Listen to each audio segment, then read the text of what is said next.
Eu ia continuar com aquela matéria divertida. Olá, estou aqui conversando com os alunos. Qual será o nosso tema de hoje, né? Ato administrativo de novo, professor, pelo amor de Deus. A gente tem ainda um bocado de assunto aí em atos administrativos para ver. Nós falamos na aula passada sobre os elementos de validade, então competência, objeto, forma, motivo e finalidade. E falamos de ato vinculado e ato discricionário, né, com aquele quadro, e conseguimos identificar ali quando é que um ato administrativo tem vício, lembra? A gente ainda colocou lá, né, duas histórias, usamos o português para poder ajudar a responder a questão. E terminamos colocando a diferença entre motivo e motivação, não foi? Colocamos lá que o motivo era o elemento de validade do ato administrativo correspondente às razões de fato ou de direito, e que a motivação era a explicitação do motivo. Foi assim que a gente terminou? A gente terminou com essa explicação de motivo e motivação? Foi, né? Então, vamos aqui, ó. Nós tínhamos colocado os elementos de validade.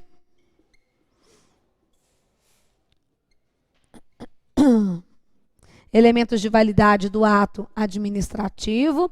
Depois, falamos de motivo versus motivação, né? Entendendo aí que a palavra motivação não era a mesma coisa que motivo. A gente fez essa distinção. Tem isso aí no caderno?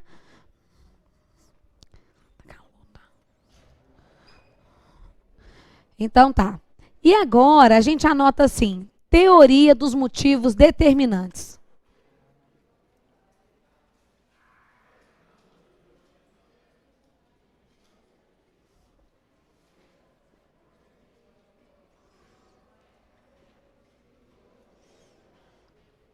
Essa teoria dos motivos determinantes, você pode até abrir aspas e fechar aspas, assim, quando ela aparecer na sua prova lá. Por quê? Ela só tem duas respostas, tá? Quando perguntar o que diz a teoria dos motivos determinantes, a gente responde motivo falso. Vou segurar o quadro aqui que está balançando.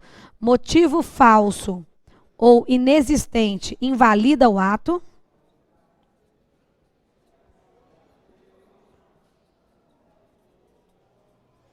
Né? Claro que o ato administrativo. Um motivo falso ou inexistente invalida o ato administrativo. Então, se eu disser lá, demite, acho que a gente colocou um João aqui na história, na aula passada, demite João por crime contra a administração pública, mas não teve crime algum, no caso lá foi, por exemplo, um abandono de cargo, então o motivo é falso, não houve o crime, e eu não consigo então, ter a validade dessa demissão. Ou quando a gente colocou lá, desapropria para construir escolas, dando a entender que há uma necessidade de construir escolas. E aí a gente descobre que não, que tem ociosidade da rede de ensino. Motivo falso, então, invalida o ato. E a outra resposta aqui possível é o motivo alegado no ato vincula, embora essa palavra aqui não tem nada a ver com ato vinculado, tá? Vincula no sentido de condiciona. O motivo alegado no ato condiciona o agente público. Vou explicar. O motivo alegado no ato condiciona o agente público. Explicando. Se a administração alega um determinado motivo para a prática de um ato administrativo, ela fica condicionada a apresentar o mesmo motivo em situações semelhantes. Por exemplo, um servidor pede férias. E aí, eu nego as férias, alegando que há que falta pessoal. Então, nego as férias dizendo, olha, falta pessoal, então não posso deferir férias agora. Um coleguinha pede, o barulho aqui, durei só um minutinho, gente, quem está aí no site, eu sumi, eu estou fechando a porta para nós. Ó. Aí um colega pede férias, logo no dia seguinte, a administração defere, Ora, se ela alegou falta de pessoal para o primeiro indeferimento, ela fica condicionada à apresentação do mesmo motivo no segundo requerimento. Então, aqui, quando fala o motivo alegado no ato condiciona o agente ou vincula o agente, está dizendo o agente competente terá que dar para o ato semelhante a mesma motivação. Tá? Caiu num concurso agora. Onde que eu vi essa questão? Acho que foi FCC, não foi nem uma questão agora de FCC, dizendo assim que a administração tinha cassado o alvará de porte de armas, então a autorização para porte de armas de vários autorizados, né? Então, e em função de que um tinha abusado lá do seu direito, né, do porte de armas. Então, vejam, se um abusou, eu posso tirar a autorização desse um. Isso não pode ser justificativa para tirar dos outros todos. Então, para os outros, é um motivo falso ou inexistente. Então, invalida o ato administrativo em razão dos outros, né? Ou, por outro lado, aqui, então, essa ideia do condiciona. Por que é importante marcar a teoria dos motivos determinantes, assim como asterisco? Com aspas. Se falar, a professora está doida, né? Eu acho que eu ainda estou assim, não cheguei aqui na sala de aula ainda não. Estou pensando nos outros pepinos que eu acabei de resolver durante o dia. Concentração.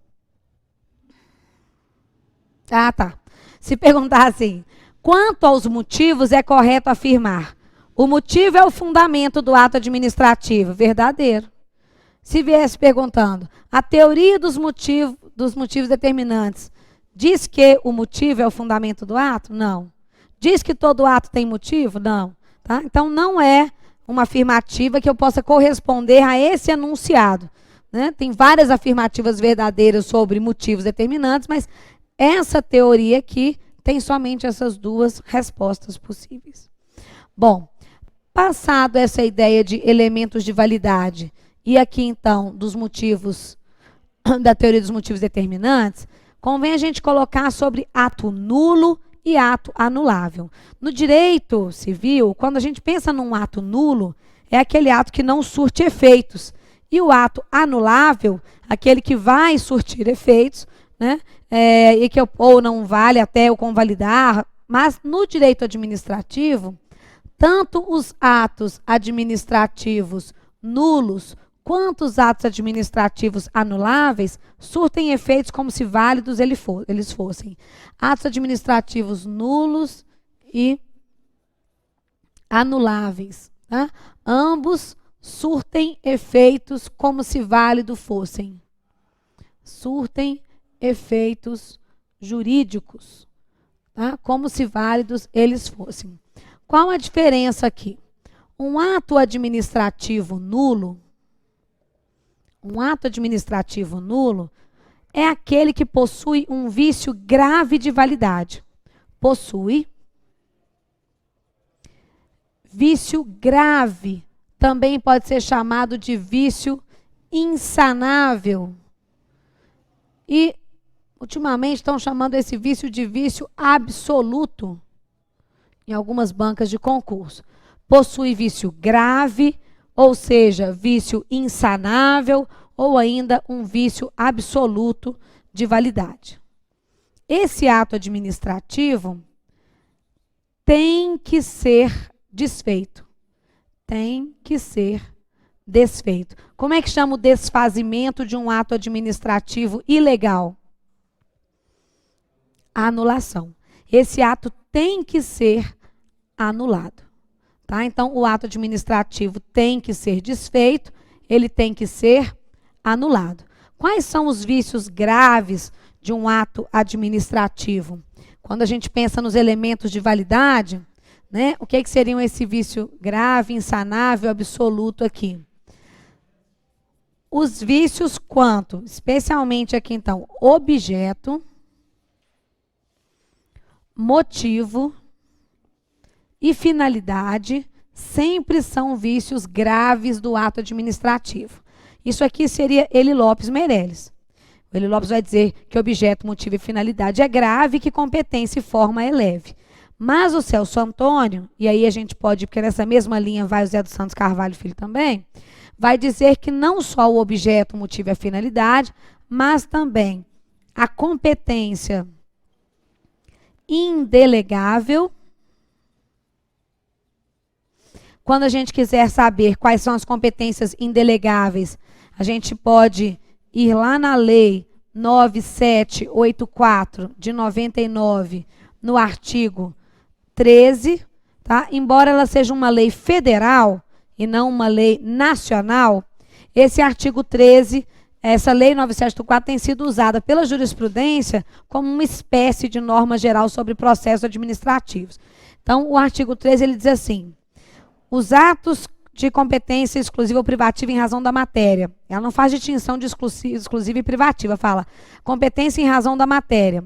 Os atos normativos e aqueles de decisão de recurso são indelegáveis. Então, toda vez que eu subo um recurso hierárquico, só aquela autoridade pode tomar a decisão. Se outra tomar, aquela depois não pode convalidar o ato. Então, competência indelegável, objeto, motivo, finalidade sempre, competência indelegável e a forma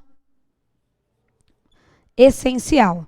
Forma essencial, a gente pode imaginar uma licitação, um processo administrativo disciplinar, o contrato também no procedimento licitatório, são formas essenciais. Então, objeto, motivo, finalidade, competência indelegável e forma essencial são chamados vícios graves ou vícios absolutos do ato administrativo. Diante desse vício, quando a administração descobre um vício como esse, ela é obrigada a desfazer o ato por meio de uma anulação. Anula o ato administrativo. Se ela não fizer, quem é que vai fazer isso? O próprio Poder Judiciário, né? Ok? Então, o ato administrativo nulo é aquele que possui um vício grave, um vício insanável. Eu vou aqui do lado agora para a gente colocar o ato administrativo anulável. Oi.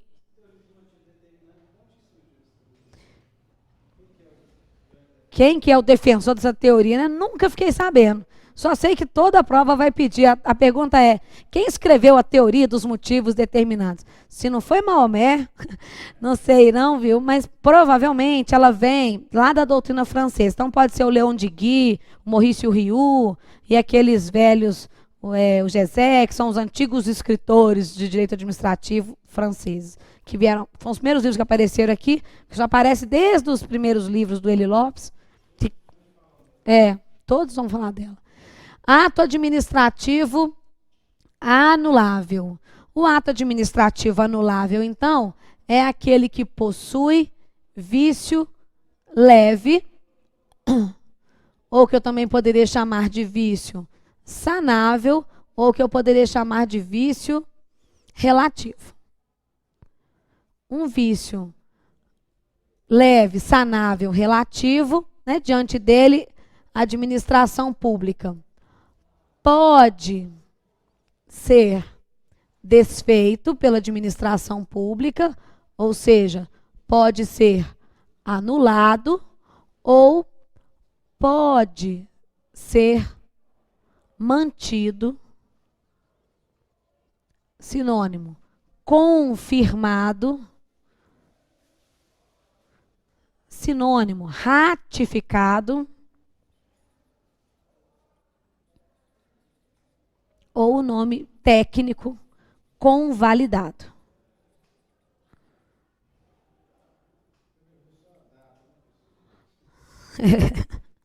Olha lá, o convalidado. Então, ficamos um ato administrativo com um vício leve, sanável ou relativo, pode ser desfeito ou pode ser mantido. E quais são esses chamados vícios leves, sanáveis? Aqui a gente tem a competência delegável,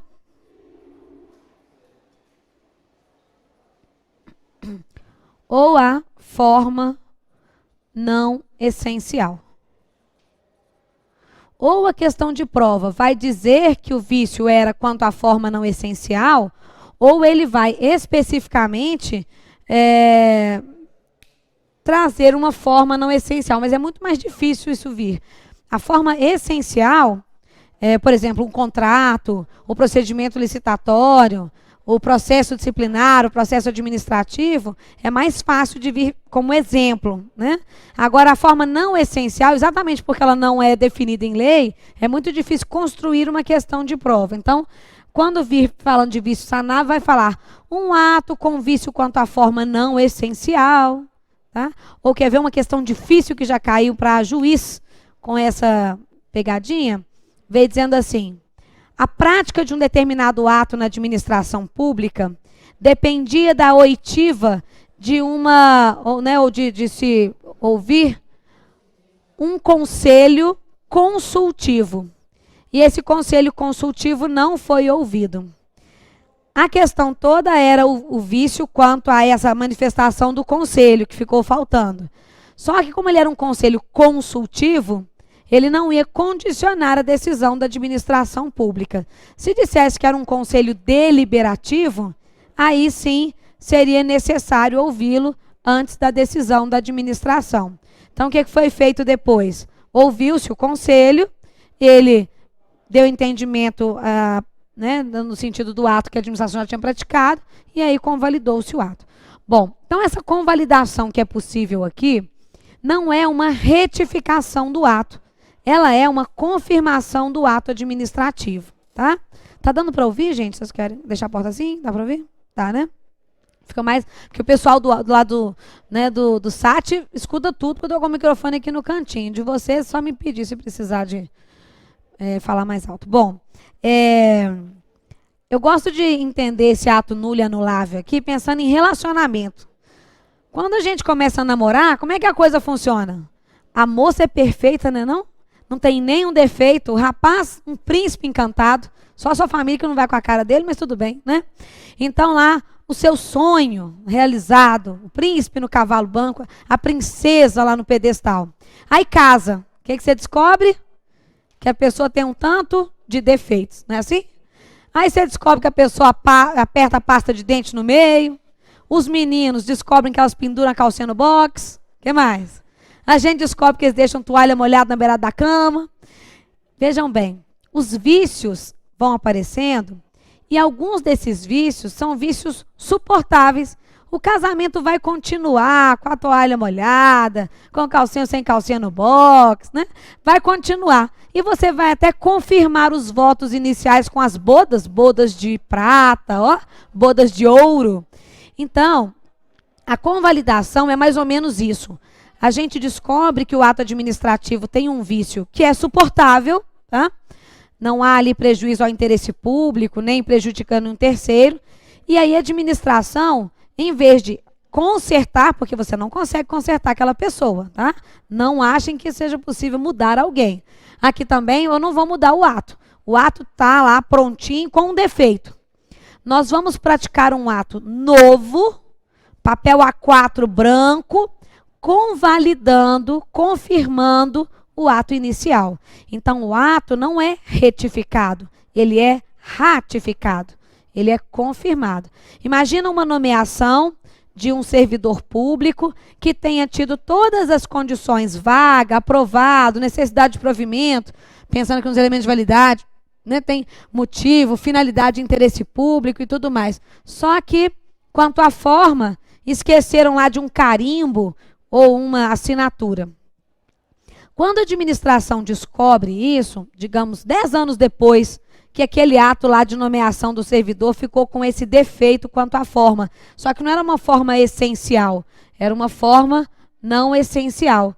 O que é que a administração faz? Assina e carimba o papel velho, amarelo, pingado de café, furado de traça? Não.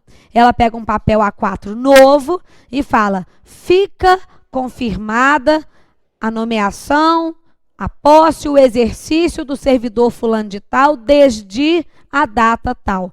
Então, sempre que a gente pensar na convalidação, a gente vai lembrar que essa convalidação tem efeito ex tunc, volta no tempo para salvar o ato lá atrás, quando ele foi praticado com aquele vício sanável, e que essa decisão de convalidar ou não é sempre discricionária. Cuidado para não confundir com o ato discricionário ou vinculado que será convalidado.